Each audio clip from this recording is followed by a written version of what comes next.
अस्सलाम वालेकुम नाज़रीन, सकलैन हमन आपसे मुखातिब है। नाज़रीन, पाकिस्तान तहरीक इंसाफ से पंछी इस वक्त उड़कर मुख्तलिफ जमातों का या तो रुख कर रहे हैं या फिर सियासत से ही मुकम्मल तौर पर खैराबाद कह रहे हैं। मुख्तलिफ पंछी इस वक्त उनमें शामिल हैं। ये खसूसन वो पंछी हैं जो 2018 में जिन्होंने पाकिस्तान तहरीक इंसाफ को मुख्तलिफ जमातों को छोड़कर ये पाकिस्तान तहरीक इंसाफ में शामिल हुए थे, पाकिस्तान तहरीक इंसाफ का हिस्सा बने थे। उस वक्त भी खान साहब को, जो पाकिस्तान तहरीक इंसाफ के पुराने सपोर्टर्स थे, पुराने वर्कर्स थे, उनकी जानिब से बार बार कहा गया, बल्कि कुछ हलकों की जानिब से तनकीद का निशाना भी बनाया गया कि खान साहब खुदारा ऐसा मत करें, आप इन इलेक्टेबल्स को, ऐसे लोटों को आप क्यों अपनी पार्टी में लेकर आना चाह रहे हैं। हालांकि नए पाकिस्तान का जिस तरह से आपने नारा लगाया कि पूरे पाकिस्तान का सिस्टम ही आप तब्दील करेंगे, सिस्टम के खिलाफ आप लड़ेंगे, जिस तरह से अब आप जंग कर रहे हैं। लेकिन उस वक्त नाज़रीन, खान साहब को सिर्फ एक ही खुमार था और वो था कुर्सी का, कि किसी भी तरह से इक़्तिदार उन्हें हासिल करना है, उन्हें कुर्सी तक पहुंचना है, उन्हें वो एंजॉय करना है कि किस तरह से एक प्राइम मिनिस्टर मुल्क को संभालता है, किस तरह से प्राइम मिनिस्टर अपने इक़्तिदार का, अपनी कुर्सी का मज़ा लूटता है। तो यही कुछ होना था नाज़रीन। 2018 में वो इलेक्टेबल्स, वो लोटे पाकिस्तान तहरीक इंसाफ का हिस्सा बने। अच्छे अच्छे लोग भी उसमें शामिल थे जो उस वक्त PTI के दरअसल असल हकीकी वर्कर्स थे, लेकिन उनकी तादाद नाज़रीन आटे में नमक के बराबर थी। अब उन इलेक्टेबल्स की जानिब से, उन लोटों की जानिब से जो मुख्तलिफ पार्टियों से उड़ान भर कर आए थे, अब उनके उड़ने का सिलसिला नाज़रीन शुरू हो चुका है। आजकल पाकिस्तान तहरीक इंसाफ पर बहुत ही, आप समझ लें कि बुरा वक्त आ चुका है। अब ये भी कह सकते हैं कि कंपनी की जानिब से अब जो अफराद जिन्हें भेजा गया था पाकिस्तान तहरीक इंसाफ की जानिब, अब उन्हें वापस बुलाया जा रहा है कि अब आपका सफ़र वहाँ पाकिस्तान तहरीक इंसाफ में मुकम्मल हो चुका है। अब आप उस सफ़र को इख्तिताम करके अब आप एक नए सिरे से आप आगाज़ करें।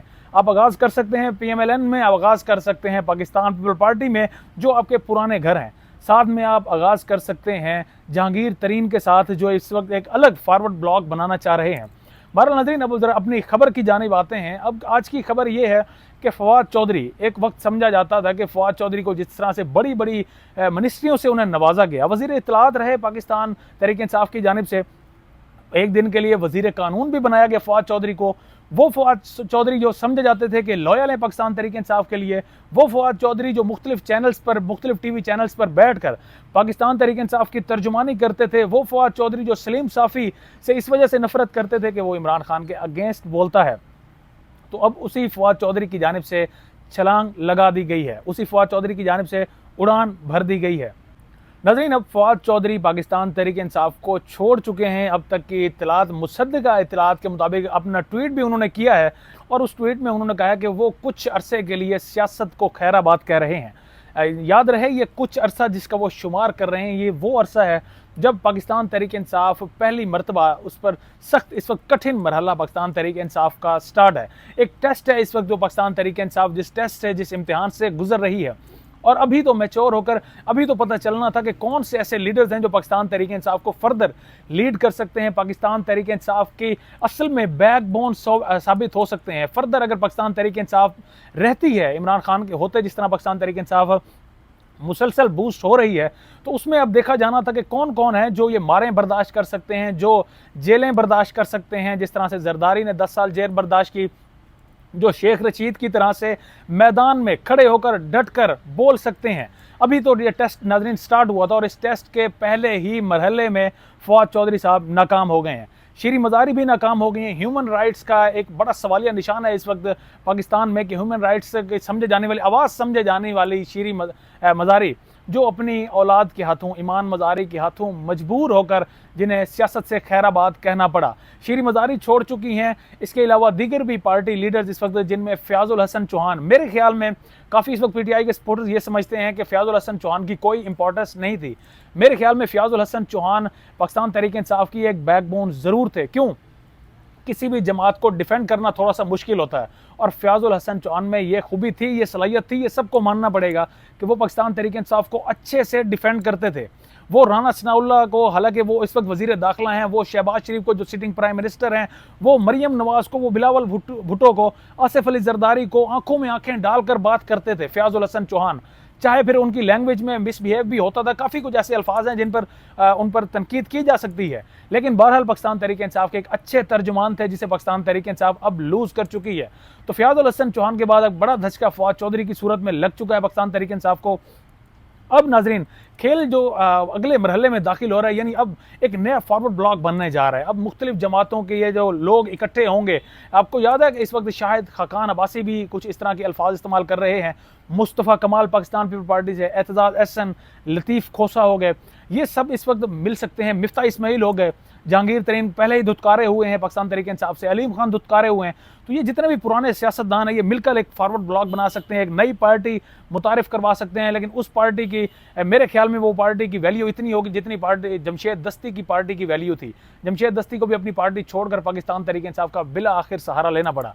बहरहाल अब नाज़रीन शहबाज गिल, जिन्हें समझा जाता था कि वो एक अच्छी आवाज़ हैं, वो भी जब टेस्ट का मरहला आया तो वो भी मुल्क से इस वक्त फरार हो गए। इस तरह से दीगर भी PTI के कुछ रहनुमा हैं जो अब तक फरार हैं। बड़ी खबर के मुताबिक तो यही थी कि फवाद चौधरी के जाने से PTI को अच्छा धचका लगेगा। अभी भी प्रेस क्लब में हम लोग मौजूद हैं। आज नाज़रीन 3 इत्तलात थी कि असद उमर, फवाद चौधरी, ये वो 2 बड़े नाम थे जिनकी जो आज यहाँ पर आकर प्रेस टॉक कर सकते थे, किया जाना अभी भी उनका इम्कान है कि वो प्रेस टॉक, अब जब तक आप तक व्लॉग पहुंचा होगा तब तक शायद अगर किसी ने करनी होगी तो अब वो उस वक्त कर चुका होगा, लेकिन अभी तक वो लोग यहाँ पर नहीं पहुंचे। असद उमर के मुतालिक भी कहा जा रहा है कि वो पार्टी को छोड़ना चाह रहे हैं, पार्टी को छोड़ने की कोशिशों में हैं। उनकी कोशिश है कि पार्टी को छोड़ा जाए। क्यों? क्योंकि कल फयाजुल हसन चौहान एक इशारा दे चुके हैं, इंदिया दे चुके हैं कि असद उमर और इसके अलावा कुरैशी साहब और फयाजुल हसन चौहान कि हम एक अलग से एक पार्टी बनाने जाएंगे, हम सियासत से खैराबाद नहीं करेंगे। बहरहाल फवाद चौधरी इस वक्त सियासत से ब्रेक ले चुके हैं और आप भी जानते हैं कि जब ये मुख्तलिफ ये जो इस वक्त मुश्किल टाइम है जो ही गुजरा, या तो फवाद चौधरी साहब दोबारा से PTI की जानिब रुख करेंगे या फिर फवाद चौधरी साहब के लिए मुख्तलिफ पार्टियों के रास्ते पहले से ही हमवार हैं। हमने देखा था ख्वाजा सादर रफ़ीक के साथ उनकी अच्छी अंडरस्टैंडिंग है, जरदारी के साथ उनका जिस तरह से मिलना था, तो दोबारा से अपनी पुरानी पार्टी पाकिस्तान पीपल पार्टी में जा सकते हैं फवाद चौधरी। इस वक्त खान साहब के लिए मुश्किल मरहला है, मुश्किल वक्त है, लेकिन खान की जानिब से भी ग्रीन सिग्नल दिया गया है। जितने भी उनके पार्टी रहनुमा छोड़कर जा रहे हैं उनकी जानिब से कहा गया कि ये प्रेशर हर किसी के बस की बात नहीं है। अगर कोई छोड़ना चाह रहा है तो उसको खुली इजाज़त है और उस पर किसी भी किस्म की तनकीद ना की जाए, ये सपोर्टर्स को उन्होंने एक मशवरा दिया था। बाला नज़रीन, अगर यहाँ पर प्रेस कॉन्फ्रेंस होती है, प्रेस कॉन्फ्रेंस भी आप तक पहुँचाएंगे, मजीद भी आपको अपडेट करेंगे कि कौन कौन से पंछी हैं जो अभी भी उड़ान भरने को तैयार हैं। और एक कहा जा रहा है लंबी लिस्ट है, लेकिन नज़रीन अपने व्लॉग का इख्तिताम हम शेख रशीद पर करेंगे। बड़े दबंग सियासतदान समझे जाते हैं शेख रशीद, और अपनी ही एक पार्टी चला रहे हैं। तो जब उनसे कहा गया, बल्कि उनकी जानिब से एक बयान भी उन्होंने दिया है, और ये जिस तरह फवाद चौधरी और ये जो पार्टी छोड़ रहे हैं इनके ऊपर मेरे ख्याल में उन्होंने इनके मुंह पर तमाचा दे मारा है शेख रशीद ने। अभी भी पुलिस की जानिब से कोशिशें जारी हैं कि शेख रशीद को गिरफ्तार किया जाए, लेकिन शेख साहब अभी तक किसी के हाथ में नहीं है। किसी को नहीं मालूम कि शेख साहब इस वक्त कहाँ मौजूद हैं, लेकिन शेख साहब अभी भी खड़े हैं। शेख साहब पुराने सियासतदान हैं, मारे भी खा चुके हैं, जेलें भी बर्दाश्त कर चुके हैं। तो शेख साहब मेरे ख्याल में वो लीडर साबित होंगे जो इमरान खान के साथ शाना बशाना कंधे से कंधा मिलाकर खड़ा रहेगा। अब तक के लिए इतना ही। अपने मेज़बान सकलैन हमवाना को इजाज़त दें। अल्लाह निगहबान।